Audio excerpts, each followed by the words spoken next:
김예랑 성도님이 있습니다.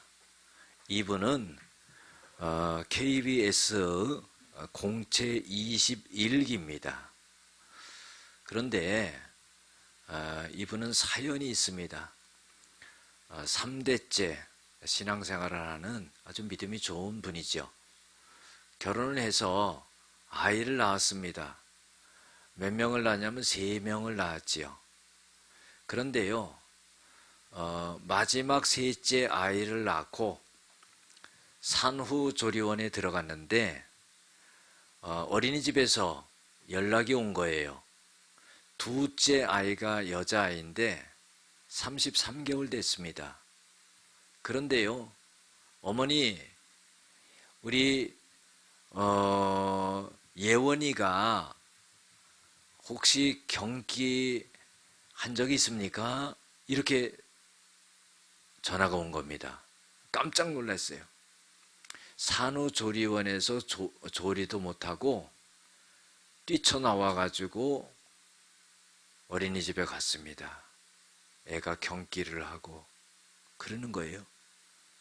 그래서 병원으로 갔더니 병원에서 진단이 어떻게 나왔냐면은 뇌전증입니다. 이렇게 나왔어요. 뇌전증은 뭐냐면은요, 우리가 쉽게 말하는 간질병이에요. 뇌에 이상이 생겨가지고 경기를 하는 거죠. 저도 옛날에 한번 그 간질을 앓는 분이 옛날에 그 육교를 가다가 그 간질을 하는 걸 봤어요. 얼마나 마음이 아픈지를 몰라요. 그런데 이 33개월밖에 안 된 아이가 그 뇌전증을 앓아가지고 무척 고생을 하는 거죠. 병원에 입원을 하고 MRI를 찍어보고 그래도 나오질 않는 거예요. 뇌에서 뭔가 발견이 돼야 되는데 어디 아주 작은 것이 숨어 있는데 그거를 찾지를 못하는 겁니다. 그래서 이 어린아이가 하루에도 많게는 28번을 경기를 하는데 이거는 죽음과도 같은 거라고 그렇게 말합니다. 견딜 수가 없는 거예요. 너무나 고통스럽지요. 그래서 많은 사람들에게 기도를 부탁했어요. 어쩌면은 남한테 드러내기 힘든 일이지만은 이건 숨길 것이 아니라 이건 드러내놓고 기도를 부탁해야지 숨겨서만은 될 일인가. 그래서 이거를 카톡으로 SNS로 올려가지고는 계속 기도를 부탁을 했는데 정말로 많은 사람들이 중보 기도를 그렇게 해주었던 거예요. 2018년도에 일어난 일인데 2019년 말이 됐습니다. 코로나가 오기 바로 직전이죠. 12월 달에 의사 선생님이 오시더니 무슨 말씀을 하시냐면은 그 뇌전증을 일으키는 조그만 혹을 발견을 했다는 겁니다. 그런데 수술하면은 80%의 좋은 효과를 낼 수 있는 성공률이 80%라는 겁니다. 그런데 20%는 또 장담할 수가 없는 거죠. 그래서 그것을 발견해서 수술을 해서 80%의 좋은 효과를 낼 수가 있는데 그는 좋은 소식이고 또 한 가지 안 좋은 소식은 수술을 했을 때 다리신경으로 가는 그런 뇌의 부분이 그 혹이랑 아주 가깝게 붙어 있어서 그 혹을 잘라낼 때에 그것까지 도려내지 않으면은 도저히 수술을 할 수가 없다 그러는 거예요. 그러니까 결과적으로 뭐예요? 수술을 하고 나면은 아이가 하반신 마비가 된다는 겁니다. 한편으로는 희망적인 소식이고 한편으로는 또 큰 절망적인 소식이에요. 그래서요, 성공률이 80%라고 하지만은 부모 입장에서는요, 안 좋게 되는 것이 20%가 있기 때문에 고민을 하는 거예요. 그런데 여러분들, 딱 한마디 말에 수술을 하기로 결정한 거예요. 그 말은 뭐냐면은 의사 선생님이 나가시면서 하시는 말이 예원이에게 크리스마스 선물을 하나님이 주셨네. 그 말을 딱 한 거예요. 그래서 이거는 하나님이 수술을 하라고 그러는 모양이다. 그래가지고 수술을 한 거예요. 여러분들 수술을 하는데 뇌수술이라는 것은 우리가 잘 몰라도요, 그것은 신의 영역 아닙니까? 사람의 손으로 그것을 갖다가 어떻게 할 수가 없는 거예요. 근데 수술을 하는데 이 일주일 내에 2번을 수술을 해야 된다는 거예요.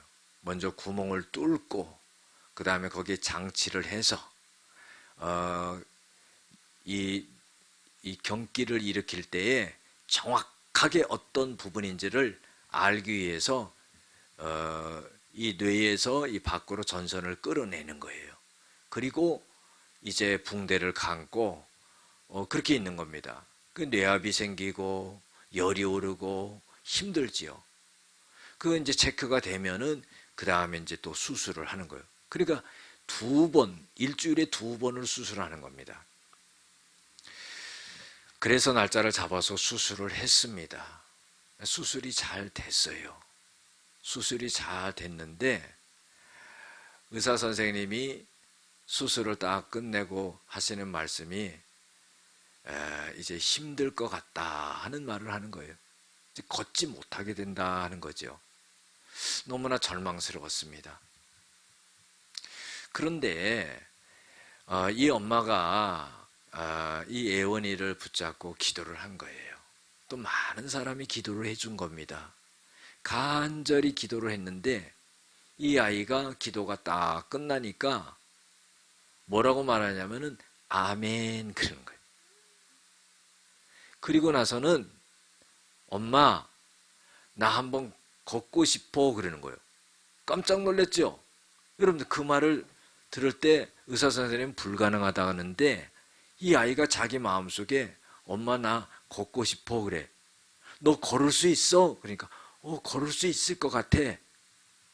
그래가지고 얘가 일어났는데 정말로 불가능했던 아이가 조금씩 걷는 거예요. 그래서요 의사 선생님한테 말을 한 겁니다. 선생님이 이렇게 걸어요. 그랬더니 그 녀석 참 그러면서 의아해하는 겁니다. 거기에 아주 전문적인 의학 지식을 갖고 있는 선생님이 볼 때는 불가능한데 걷거든요. 거기에 한마디 했습니다. 아마 뛰지는 못할 겁니다. 이제 점점 또 나빠진다는 얘기잖아요. 그런데요 일주일이 지나는데 기적이 일어난 거예요. 애가요 뛰는 역사가 일어났어요. 기적이 일어난 겁니다. 그러면서 이 김혜랑 성도님이 뭘 깨달았냐면은 이 아이가 아플 때에 왜 하나님 우리 아이입니까? 하나님 왜 우리에게 이런 고통을 주십니까? 하나님 왜 안 고쳐주십니까? 3대째 신앙생활을 하면서 믿음에 자신이 있었는데 그런 위기를 당하니까 그런 말이 나오더라는 겁니다. 그러면서 고백하는 것이요. 이때까지 내가 내 인생의 주인이었구나. 내 인생의 핸들을 내가 잡고 살았구나. 이렇게 고백합니다. 그리고는요. 하나님 내 인생이 하나님 앞에서 내 것이 아닌 것에 대해서 감사를 드립니다. 그리고요.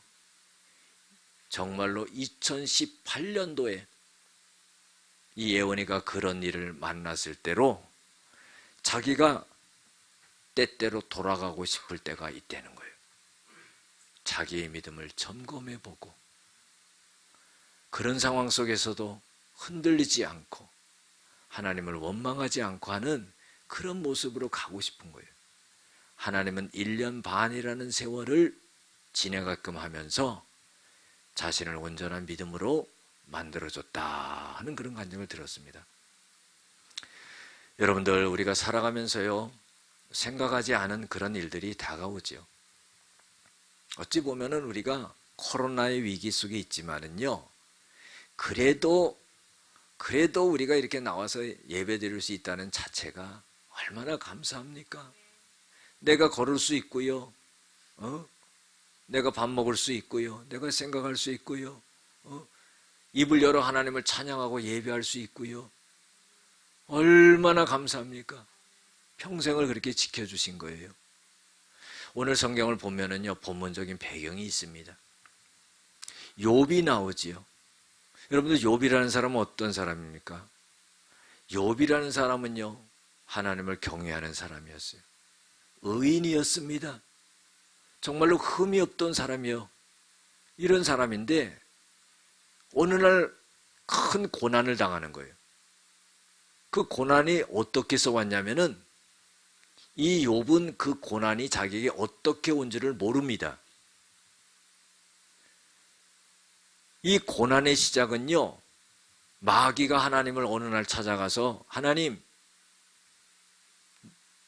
하나님한테 말을 거는 겁니다. 너 어디 있다 오냐? 두루두루 돌아다니다고 왔습니다. 욥을 보았느냐? 예, 욥을 보았습니다. 욥이 하나님 나를 잘 섬기지? 하나님이 이렇게 축복해 주시니까 욥이 하나님을 잘 섬기는 거죠. 한번 다 걷어가 보세요. 욥이 하나님을 잘 섬기지 못할걸요? 하나님이요? 화가 나신 거예요? 좋다. 그러면 욥에게 있는 모든 것을 걷어가 봐라. 그 생명만 건드리지 마라. 아, 그래가지고는요, 하루아침에 자식이 다 죽어요. 양떼, 소떼 다른 족속들이 쳐들어와가지고 다 빼앗아갑니다. 몸에 병이 걸려요. 기와장으로 자기 몸을 가려워서 긁습니다. 부인이요, 하나님을 욕하고 죽으라 그러고 떠나요. 얼마나 고통스럽겠습니까? 그런데 참으로 놀라운 것은 뭐냐면은 그때에 이 욥이 하나님 앞에 입술로 범죄치 아니하였다. 그래서 여러분들, 죽을 것 같을 때 그때가요, 내가 하나님 앞에 믿음을 인정받을 때야. 그걸 우리가 꼭 기억하고 있어야 돼요. 그래서 그때가 딱 오면은요, 그것을 발동해야 돼.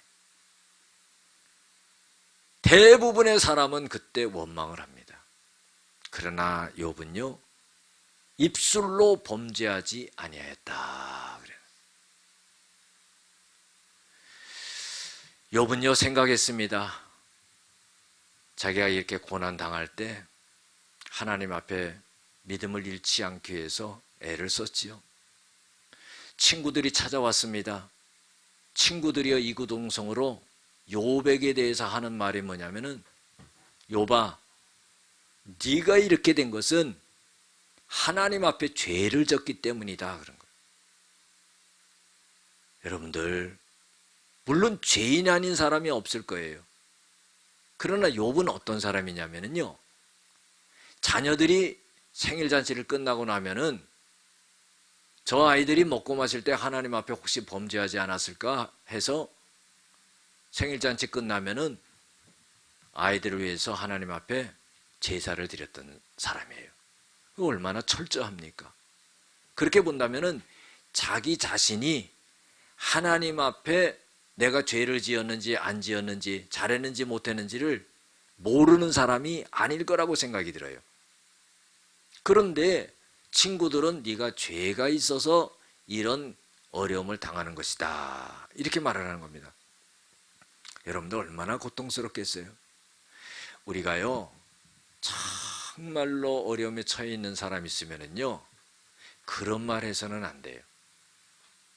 가서요, 손 붙잡아주고 눈물로 그냥 기도해주고 오면 돼요. 이렇다 저렇다 말해서는 안 됩니다. 자기가 그 처지를 한번 들어가 보세요. 얼마나 고통스럽겠어요. 그래서 이 욥은 안 되겠다. 친구들과 대해서는 안 되겠다. 그리고요, 하나님을 뵙기를 원한 거예요. 하나님, 내가 내가 하나님 앞에 한번 하소연하고 싶습니다. 변론하고 싶습니다. 내가 잘못했다면 내가 벌을 받겠지만은 하나님, 나 정말 하나님 앞에 올바로 살았습니다. 떳떳합니다. 그렇게 한번 변론하고 싶은 거예요. 그런데 문제는 뭐냐면은 하나님이요, 계신 것 같은데 만나지 못하고 안 보이는 거예요. 그 오늘 성경에 보면 8절 9절이 그 말씀입니다. 그런데 내가 앞으로 가도 하나님이 계시지 않고 뒤로 가도 보이지 아니하며 하나님이 왼쪽에서 일하시나 내가 만날 수 없고 하나님이 오른쪽으로 돌이키시나 배울 수 없구나. 아니, 옆에 이렇게 일하시는 것이 보이는데, 느껴지는데 보려고 그러면 볼 수 없고 만날 수가 없다는 거예요. 얼마나 답답하겠어요. 하나님 만나서 자기 하소연하고 왜 그런지를 갖다가 알고 그렇게 하면 모든 문제가 풀리겠는데. 그런데요, 욥이 정말로 결정적으로 깨달은 게 있어요. 그것은 뭐냐면은 이 고난과 어려움을 통해서 하나님이 내 믿음을 정금같이 만들어 주시려고 하는 거다. 그것을 깊게 깨달았다는 겁니다. 여러분들, 이게 은혜지요. 자, 오늘 말씀 속에 보면은요, 첫 번째로 하나님은요, 내가 당하는 고난을 다 아신다는 거예요. 이게 욥의 고백입니다. 10절에 보면 뭐라고 그랬어요? 내가 가는 길을 그가 아시나니. 여러분들, 욥이 지금 가는 길이 어떤 길이에요? 고난의 길이에요? 어려움이에요? 고통스러워요? 욥이 가는 길은 지금 그런 길입니다. 내가 고통 중에 있고 어려움 중에 있고 죽을 위기에 있고 하는 것을 하나님이 다 알고 계신다. 여러분들, 이때에 우리가요, 이 고통에서 벗어날 수 있는 거예요. 소망이 없으면은요, 믿음도 잃어버릴 수가 있는 겁니다. 아무리 고통스럽더라 할지라도 소망이 있으면은요, 그 고통을 이길 수가 있고 견딜 수 있는 거예요. 병에 걸린 사람이요, 아이고 내가 이 병 때문에 죽는구나 그러면요, 그 사람 죽습니다. 그러나 내가 병이 있지만은 하나님이 나를 갖다가 건강하게 해주실 것이다 믿고 기도하면은요, 소망이 있어요. 건강하게 되는 겁니다. 그래서 하나님은 욥 자신이 지금 고통당하고 걸어가고 있는 것을 다 아신다 그랬어요. 시편 119편 71절에 보면은요, 고난당한 것이 나에게 유익이다 그랬어요. 이거로써 내가 하나님의 율례를 배우게 되었다 그런 거예요. 할렐루야. 시편 139편 2절에도 보면은요, 주님은 나를 아신다는 거예요. 내가 앉는 것을 아시고 내 생각을 아시고 내가 눕는 것을 아시고 내 행위를 아시느니라 그랬어요. 하나님은 나를 아시는 줄로 믿습니다. 하나님은요, 졸지 아니하시고 주무시지도 아니하시는 분이에요. 내 곁에서 그늘이 되시는 분이에요. 낮의 해가 나를 상치 못하게 하는 거예요. 하나님은 영이시기 때문에 주무시지 않습니다. 불꽃 같은 눈동자로 우리를 갖다가 관찰하고 계시는 거예요. 하나님이 우리를 보시는데 어떻게 보냐 하면은 우리의 모습만 보는 게 아니라는 겁니다. 우리의 마음을 보고 우리의 생각을 본다는 거예요. 여러분들, 사람은 겉모습만 보고 평가할 수 있지요. 그러나 하나님은요, 우리 겉모습뿐만 아니라 우리의 내면을, 우리의 생각을, 우리의 마음을 들여다보고 있는 거예요. 욥이 고난을 당하고 있습니다.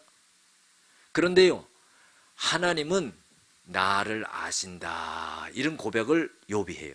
그것은 뭐예요?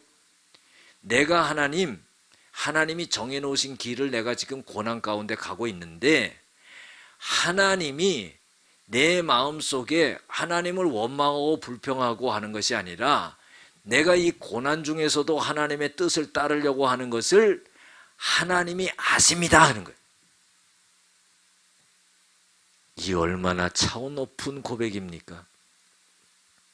우리는요, 신앙생활하면서 고난을 당하고 좋은 일을 하고 좋은 일을 맞이하고 하는 이런 일이 있어서 너무나 반응이 빨라요. 좋으면 그냥 얼마나 날뛰는지 몰라요. 어려운 일이 있으면은요, 그냥 내 안에서 불평과 원망이 쏟아져 나오는 거예요. 이것이 얼마나 잘못이에요. 모든 걸 잃어버렸어요. 저는요, 욥을 생각할 때 그래요. 다른 걸 다 잃어버렸다 할지라도 자식을 잃어버렸잖아. 한 명도 아니고 다 죽었어요. 여러분들 살 마음이 나겠습니까? 그런데도요, 욥은 그걸 이기는 거야. 왜? 삶과 죽음은 부모래도 자식에게 어떻게 못하는 거예요. 하나님께 달려있는 겁니다. 여러분들 그게 믿음이에요. 다윗도 그러잖아요. 우리아의 아내 바세바에게 난 아들이 죽지 않기를 금식하며 기도했지만 죽어요. 먹지도 않고 땅바닥에 엎드렸던 다윗이요, 아들이 죽으니까 그 다음에 툴툴 털고 일어나서 목욕하고 음식 가져오라 그러고요, 먹는 거예요. 얼마나 깜짝 놀라겠습니까? 신하들이 깜짝 놀랐지요. 물어봤습니다. 내가 내 아들에게로 가겠지만은 죽은 내 아들이 나에게 오지 않는다. 여러분들, 우리가요, 할 수 있는 일과 없는 일이 있어요. 할 수 없는 것을 갖고 막 애타하면 안 됩니다. 끝난 건 끝난 거예요. 하나님의 손에 맡겨진 겁니다. 그래서요, 이 욥은 그 마음을 가진 겁니다. 하나님이 내가 지금 고통 가운데 가는 그 과정을 하나님이 아시고, 거기서 내가 원망하고 불평하지 않는 것을 하나님이 아신다. 여러분들, 사람이 사람을 알아줘도 얼마나 위로가 되고 힘이 됩니까? 하나님이 우리를 알아주시는데, 하나님이 나를 인정해 주시는데 마음 상할 필요가 뭐가 있어요? 어떠한 상황이 내 앞에 벌어진다 할지라도 두려워할 필요가 없는 거예요. 하나님이 나를 아세요. 내 생각을 아시는 거예요. 내 마음을 아시는 거예요. 두 번째로요, 오늘 말씀하는 것은 고난을 다 겪어내고 이 욥은 순금 같은 믿음이 되겠다 하는 의지가 있는 거예요. 여러분들 보세요. 우리 신앙생활하면서 믿음이라는 건 참 중요합니다. 왜냐하면 믿음을 통해서 구원 얻는 거거든요. 그런데요, 이 믿음도요, 의지적인 믿음이 필요해요. 그냥 믿습니다 하는 공허한 믿음이 아니라 내 의지를 갖고 탁 믿는 그런 믿음이 필요하다는 거예요. 이것은 뭐냐면은 이 욥이 내가 이 고난을 이겨내겠다는 거예요. 내가 이 고난을 다 짊어지고 가겠다는 거예요. 여러분들, 고난 한번 받아보지 않는 사람은요, 인생 살았다고 말할 수가 없는 거예요. 자식 낳아서 키워보지 않은 사람은 그거 모르는 거예요. 그렇잖아요. 고통스러운 겁니다. 어려운 겁니다. 그렇기 때문에 우리가 인생에 많은 걸 겪어나가는 거죠. 그래서 욥은 고난을 다 겪어내고 내가 순금같이 되겠다는 거예요. 뭐라고 고백합니까? 하나님이 나를 단련하신 후에는 내가 순금같이 되어 나오리라. 우리 신앙이라는 것은요, 지금을 바라보는 게 아니에요. 지금을 이겨나가는 거지, 지금을 바라보고 지금 주저하는 게 아니라는 거예요. 그게 믿음입니다. 그게 신앙입니다. 이대로 끝나버린다 하는 게 아니라는 거예요. 하나님은 죽을 것 같은 이 위기와 고난 중에서 이걸 벗어나게 하고 욥과 같이 이걸 다 이겨내면은 하나님이 나를 순금 같은 믿음으로 만들어 주신다는 거예요. 여러분들 한번 생각해 보세요. 금을 재련하는 사람이요, 금덩어리가 있는데 50%밖에 금이 안 된다 그러면은요, 그거 순금으로 만들려면 힘들어요. 그래도 한 90% 정도가 금이 돼야지 어떻게 해요? 나머지 10%만 제거하면 순금이 되거든요. 그러니까 여러분들 어떤 사람을 연단하겠어요? 믿음 있는 사람을 연단하는 거예요. 믿음 없는 사람은 건드리면 죽거든요. 그러니까 믿음 있는 사람을 연단시키는 거예요. 또 평생을 믿어야지 그 믿음 생기는데 고난을 통해서요 그 믿음을 당겨주시는 거예요. 30년 믿어야지 되는 믿음을 갖다가 고난을 통해서요 5년 만에 당겨주시는 거예요. 여러분들 연단을 받아야지요 순금이 되는 거예요. 우리의 믿음이요 고난과 연단과 시련을 통해서요 그 믿음이 하나님이 보실 때 합당한 믿음이 되는 거예요. 여러분들 그러면 얼마나 좋겠습니까?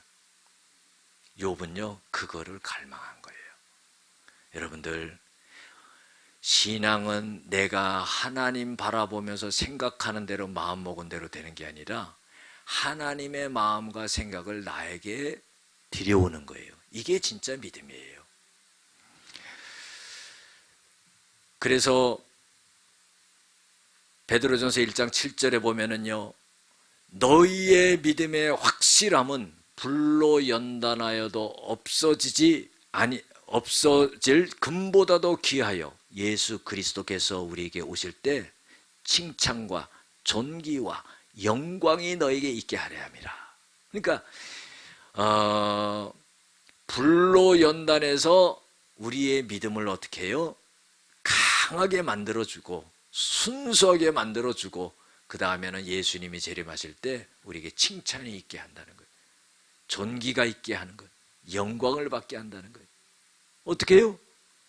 그 고난과 연단을 겪어 나갈 때. 여러분들 야고보서 1장 2절 4절 말씀은 귀한 말씀이죠. 형제들아 너희가 여러 가지 시련을 만나거든 온전히 기쁘게 여기라. 이는 믿음의 시련이 너희를 인내를 만들어내는 줄 알미라. 인내를 온전히 이루라. 이는 온전하여 구비하여 조금도 부족함이 없게 하려 함이라. 우리 한번 그런 욕심 안 가져봅니까? 내가 하나님 앞에서 믿음을 갖고 사는데 내가 하나님을 향해서 믿습니다 하는 그런 믿음이 아니라 하나님이 나를 인정하는 그 믿음, 하나님이 나를 인정해주는 그런 믿음을 한번 가져보고 싶은 생각 없어요? 하나님 나를 믿어주세요. 내가 믿습니다. 하나님이 받아들일 수도 있고 받아들이지 않을 수도 있어요. 그러나요, 하나님이 나를 보실 때 인정해주는 믿음, 순금과 같은 믿음. 여러분 이런 갈망이 좀 있어야 되는 거 아닙니까? 그저 그렇게 믿다가 가는 인생이 아니라 하나님과 교통하면서 내가 너를 보았고 내가 너의 말을 들었고 내가 너의 믿음의 행위를 보았다 하면서 인정하는 그 믿음이 우리에게 있어야 된다는 거예요.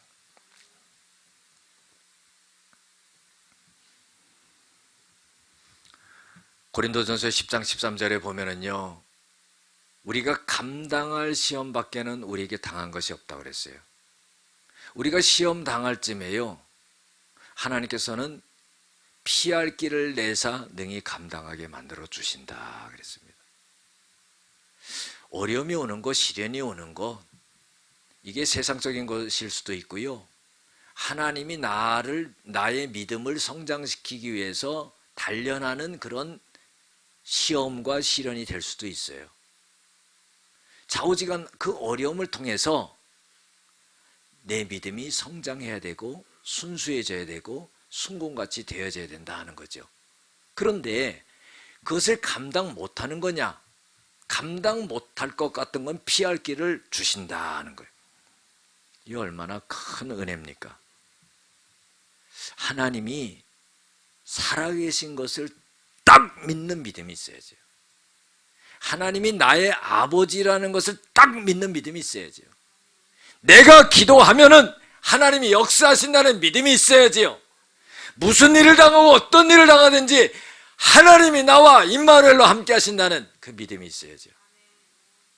마태복음 17장 20절에도 보면은요, 겨자씨만한 믿음이라도 이 산이 들려 저 바다에 던지라 해도 의심하지 않으면 그대로 이루어진다는 거예요. 엄청난 일이죠.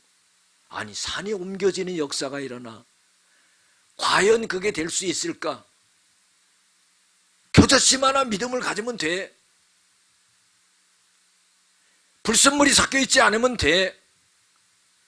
거기에 하나님의 뜻만 있다면은 그 겨자씨만한 믿음을 보태면은 하나님이 역사하세요.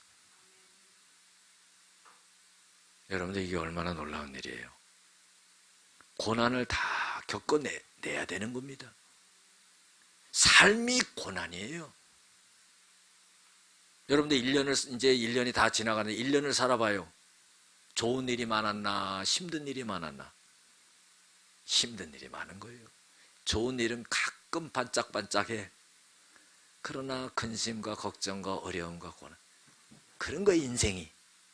그런데요, 그 고난이 없으면은요, 내 믿음이 자라날 수 있고, 그 고난이 없으면은 하나님을 의지하고 기도했겠어요? 여러분들, 그걸 통해서 주님과 가까이 된 거예요. 우리는 그걸 알아야 되는 겁니다. 하나님, 나는 고난이 없게 해주세요.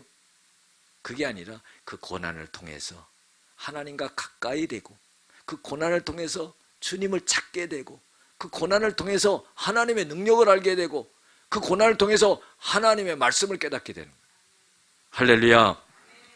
세 번째로는요, 하나님의 길과 명령을 어기지 않고 하나님의 말씀을 이 욥은 귀하게 여겼다는 거예요.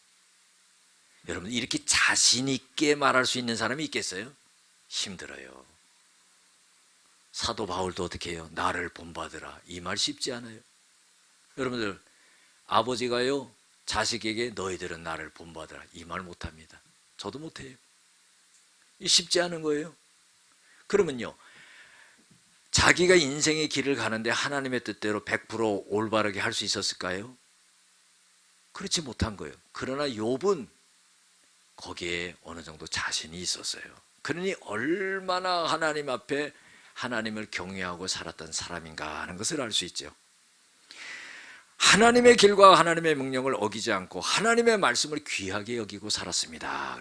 11절 12절에 보면은 내 발이 하나님의 걸음을 바로 따랐으며 내가 하나님의 길을 지켜 치우치지 아니하였고, 이거는 벗어나지 않았다는 거예요.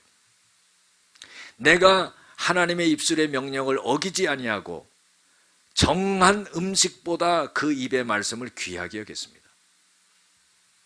우리 하루 3끼 먹지요. 아침을 안 먹었어요. 아유, 오늘 나 한 끼 안 먹었어. 근데 그 사람 한 끼 안 먹은 게 아니에요. 3끼 다 먹은 겁니다. 왜? 점심 때 먹는 거 보면 알아. 아침 안 먹은 거까지 다 먹어. 그러니까요, 여자분들이 다이어트 실패하는 게 뭔지 아세요? 아침 안 먹었다는, 굶었다는 거. 아침 점심 나 굶었어. 살 빠질 거 기다려. 저녁 때 왕창 먹고 자요. 그대로 그냥 요요 현상이 일어나는 거. 그렇죠? 이게 육신적으로 밥을 먹는 것도요, 이게 그만큼의 양이 안 들어가면 이게 가동이 안 되는 거야. 그런데요, 하루 살면서 하나님의 말씀 안 먹어도 까딱 없어. 그건 영적으로 죽어가는 거지. 그렇죠? 안 먹어도 까딱 없어요. 눈이 말똥말똥하고 아무 이상 없습니다. 자, 문제예요. 하루에 정해놓은 음식보다도 하나님의 말씀을 먹는 것을 귀하게 여겨야 된다. 우리가요, 하루에 하나님의 말씀을 먹지 않으면은 살아갈 수 없다 생각을 해야 되는 거예요. 왜냐하면 하나님의 말씀이 나를 이끌어가는 거예요. 시편 119편 105절에도 하나님의 말씀이 내 발의 등이요 내 길의 빛이니이다. 그것을 아는 사람은 103절에 뭐라고 해요? 하나님의 말씀은 꿀보다 더 답니다. 이거 이해가 되겠어요? 차원이 들어가야지 이해가 되죠. 이야, 하나님의 말씀이 이렇게 역사하는 거구나. 이 안 되는 일이 하나님의 말씀 붙잡으니까 열려지고, 하나님의 살아계심이 나타나는구나. 이야, 놀랍다. 그래서 하나님의 말씀을요, 듣기도 하고 읽기도 하고 공부하기도 하고, 학교에서 공부하기 싫어했던 사람도요, 성경 공부해야 되는 거예요. 대부분이 아멘을 안 하네. 공부해야 되는 거예요. 묵상하기도 하고. 여러분들, 묵상한다는 건 하나님의 말씀을요, 성령 안에서 깊이 생각하는 거예요. 좀 그런 게 있어야 되지 않을까요? 우리가 세상에 어떤 일을 할 때도 깊이 그 일을 하기 위해서 생각을 하는데, 우리가 하나님의 말씀을 깊이 생각해야 돼요. 제가 목사이기 때문이 아니라요, 저는 일주일 내내 하나님의 말씀을 생각하면서 살아요. 왜? 그렇지 않고 어떻게 하나님의 말씀을 전합니까? 여러분들, 그거는 있을 수 없는 일이에요. 목사가 말씀을 떠나서 말씀을 묵상하지 않고 그 말씀을 늘 상고하지 않고 어떻게 하나님의 말씀을 하나님의 뜻대로, 하나님이 전하시고자 하는 대로 전할 수 있겠어요? 그러면은요, 저만 하나님의 자녀입니까? 목사만 하나님의 자녀 아니죠? 여러분도 하나님의 자녀죠? 마찬가지로 말씀을 늘 묵상해야 돼요. 듣기도 하고 읽기도 하고 공부하기도 하고 묵상하기도 하고, 그 다음에 어떻게 해요? 암송하기도 하고. 목사님, 나는 머리가 나빠서 암송이 안 돼요. 저도요, 암송하는 거 못해요. 그런데요, 말씀을 다 암송하려고 설교 전까지 말씀을 암송하고 있는 거예요. 그렇죠? 암송이 그냥 되는 건 아니에요. 그 말씀을 암송해서 내 뼛속에 새기고 내 신비에 새기려고 말씀을 암송하고 그렇게 해야 되는 거예요. 여러분들, 이 단계가요, 말씀을 묵상하고 암송하는 단계까지 가면은 하나님이 그 사람에게 역사하는 그런 게 틀려요. 그거는 맛본 사람만이 알지요. 아무것도 없어. 백지야. 어디 말씀이 어디에 붙어 있는지도 모르고 그게 성경이 있었어? 어떤 집사님이 그래 되는 거 아니에요? 보증 서지 말라 그랬는데요, 보증 서가지고요, 길거리에 나 앉았다는 거예요. 그래가지고 왜 그러냐고 그러니까 보증 서서 목사님이 그랬어요. 성경에 보증 서지 말라고 그러는데 왜 보증 서냐? 아니, 성경에 그런 말씀이 있어요. 목사님 한 번도 그런 말씀 안 하셨죠. 집사님은 주일날만 나왔잖아요. 수요일날 그 말씀했어요. 그렇죠? 그러니까 그렇다는 거예요. 여러분들, 말씀을 깊게 내 안에 들어와야 되는데, 정말로 하루에 3끼를 먹는 것처럼 하나님의 말씀을 다 먹어야 되는 거예요. 그 말씀이 나를 이끌어가는 거죠. 여러분들, 내가 존재한다는 것은요, 그 사람이 무엇을 생각하느냐가 그 사람이야. 맞죠? 강도는요, 늘 훔칠 것만 생각을 해. 사업하는 사람은 늘 어떻게 돈을 벌을까 그것만 생각해. 그렇죠? 내가 생각하는 것이 내 인격이고 나예요. 그럼 하나님이 오실 때 어떤 사람을 제일 좋아할까? 하나님의 말씀을 생각하는 사람. 할렐루야. 그렇다고 뭐 사업하지 말라는 거 아니에요. 다른 일 하지 말라는 게 아니에요. 다 하나님의 말씀을 거기에 적용해서 하라 이 말이에요. 그래서 정한 음식보다 그 입의 말씀을 내가 귀하게 여겼다 그러는 겁니다. 시편 119편 11절에도 내가 주께 범죄하지 아니하려고 하나님의 말씀을 내 마음에 두었나이다. 하나님의 말씀을 내 마음에 두어야 돼요.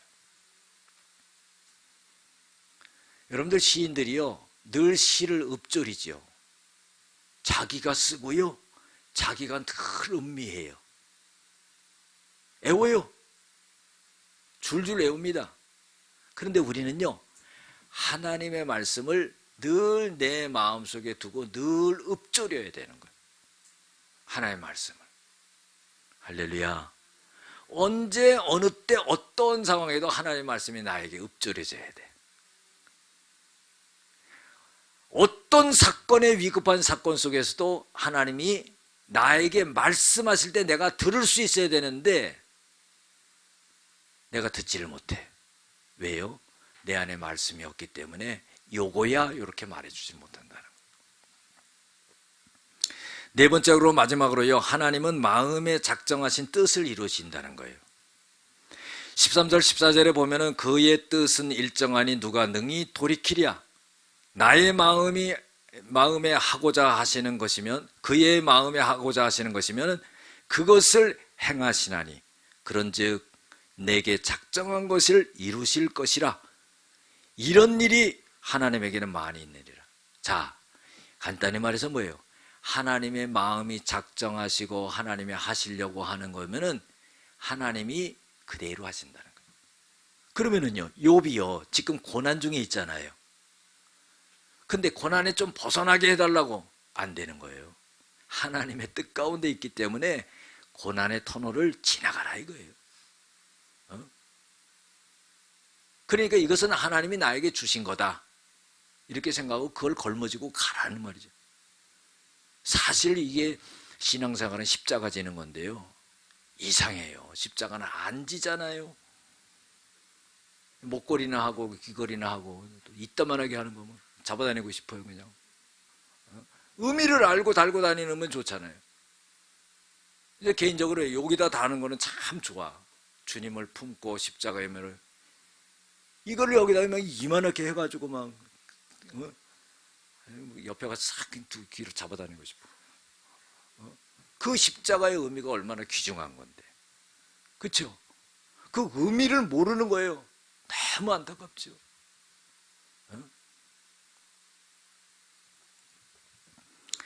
하나님은 마음에 작정하신 것을 이루시는 거예요. 마태복음 6장 10절에도 뭐래요? 뜻이 하늘에서 이루어진 것처럼 땅에서 이루어지리라. 하나님의 뜻이 우리에게 오는 것이지, 하나님 내 뜻은 이랬습니다. 금식해요? 작정 기도해요? 새벽에 안 나오는 사람이 새벽에 나와서 기도해요? 그래도 안 되는 거예요. 그거는 아무리 때를 써도 안 되는 거예요. 왜? 하나님의 뜻이 나에게 오는 거지. 내가 내 뜻을 하나님 앞에 막 떼쓴다고 뭐 되는 건 아니에요. 그 원리를 알아야 되는 거죠. 그렇게 본다면요, 기도의 응답이 쉬워요. 왜 쉽냐? 하나님의 뜻대로 기도하면 무엇이든지 들으시리라 그랬어요. 얼마나 간단해. 그렇죠? 그러면 그런 사람에게는요, 구하지 않은 것까지도 보너스로 줘. 목사님 성경에 그런 거 어디 나와 있습니까? 솔로몬이 그랬잖아요. 솔로몬이 지혜를 구했잖아요. 1,000번제를 드렸어요. 너 뭐 해주기를 원하느냐? 하나님 나에게 지혜 주세요. 그거 왜 달라고 그러느냐? 아이고, 내가 우리 아버지 대를 이어서 왕이 됐는데 이 많은 백성을 어떻게 내가 다 다스립니까? 재판하고. 나 지혜 주셔야지 그걸 전부 할 수 있습니다. 아이고, 그래 기특하다.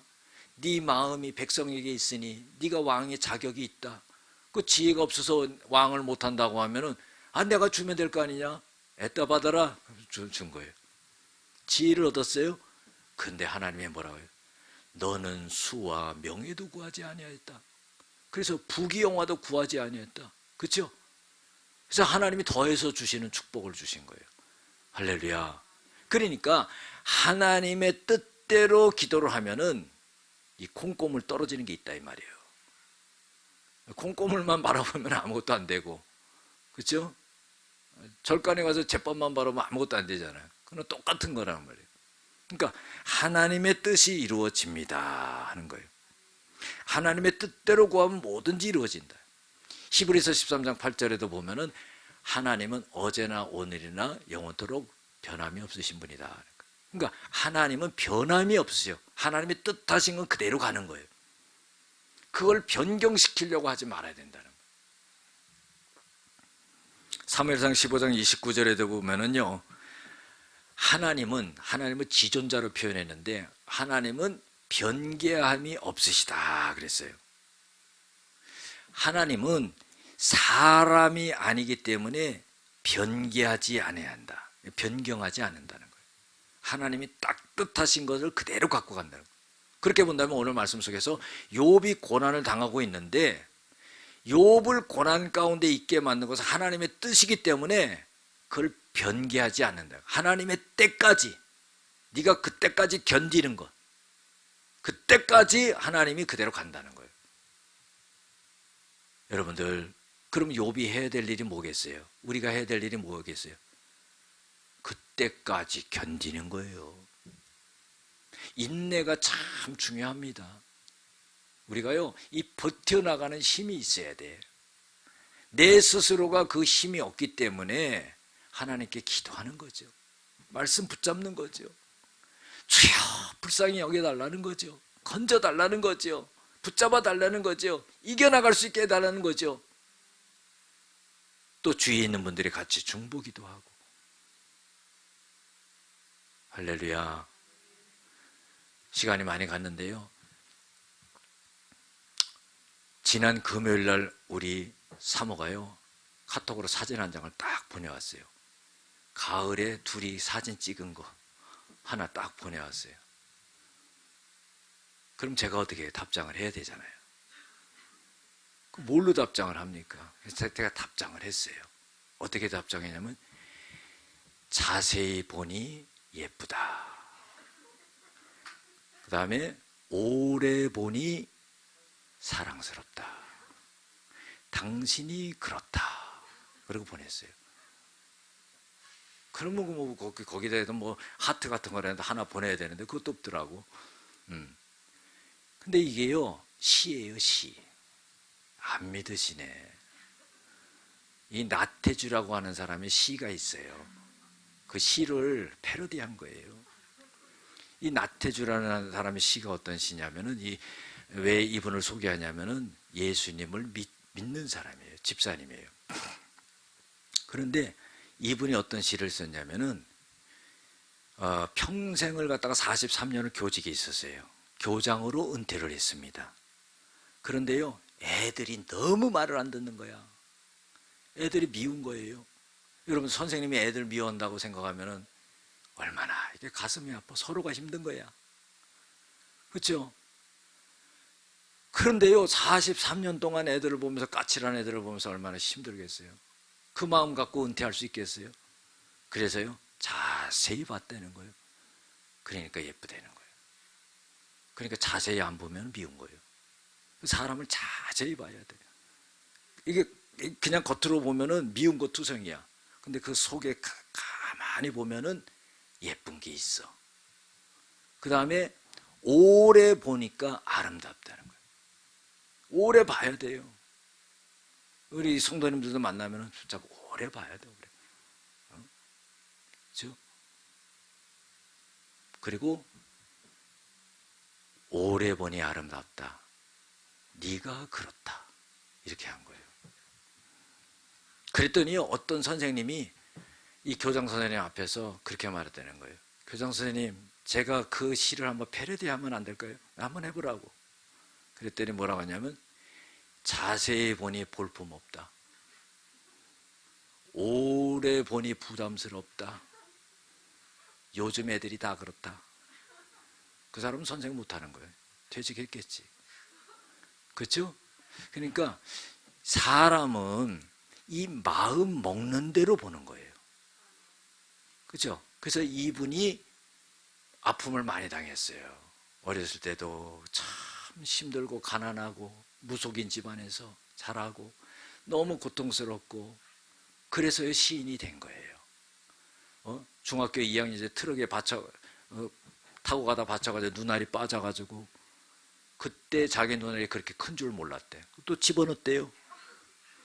누가 집어넣어 줄 사람 있어? 스스로 해야지. 집어넣었다는 거예요. 그리고요, 이 쓸개가 100% 터져가지고 식구들이 중환자실에 들어가 있는데 다 관짜 놓고 준비하고 있는 거야. 왜 안 나오나? 의사가요, 많이 살아야 6일, 적게 살면 3일. 그래, 안 나오는 거야. 그렇게 이제 기다리고 있는데, 장례를 준비하고 있는데, 그 밖에 있는 사람들 하는 말, 아직 죽을 준비가 안 돼 있나 봐, 저 안에 있는 사람이. 그랬는데 의사 선생님이 와서 하는 말이, 선생님, 수액이 들어갑니다. 쓸개에 들어갑니다. 다 터져버렸는데 수액이 들어가 사는 거예요.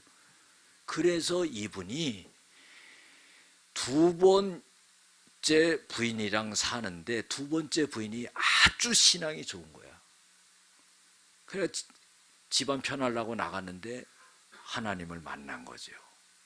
그러면서 고백하는 게 뭐냐면은, 내가 예수님을 안 믿을 때도 하나님이 계셔서 나를 보호해 주셨다는 거.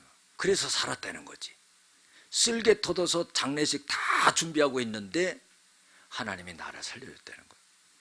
그 밤에 잘 때는 감사기도 하고요. 마지막에 뭐라고 하냐면 하나님 내일 아침에 눈 뜨게 해주세요.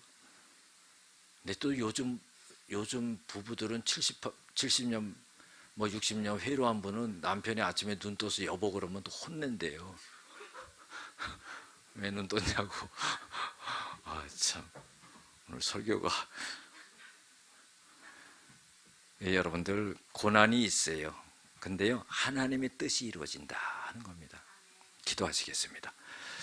은혜와 사랑이 많으신 아버지 하나님 감사를 드립니다. 하나님은 우리의 고난 속에서 숨어 계시는 것 같지만은 우리를 살피시고 도우시고 함께 하십니다. 하나님이 뜻하신 그 고난의 기간을 우리가 다 지나가게 하시고 이기게 하시고 승리하게 하여 주시옵소서. 예수님의 이름으로 기도드렸습니다. 아멘.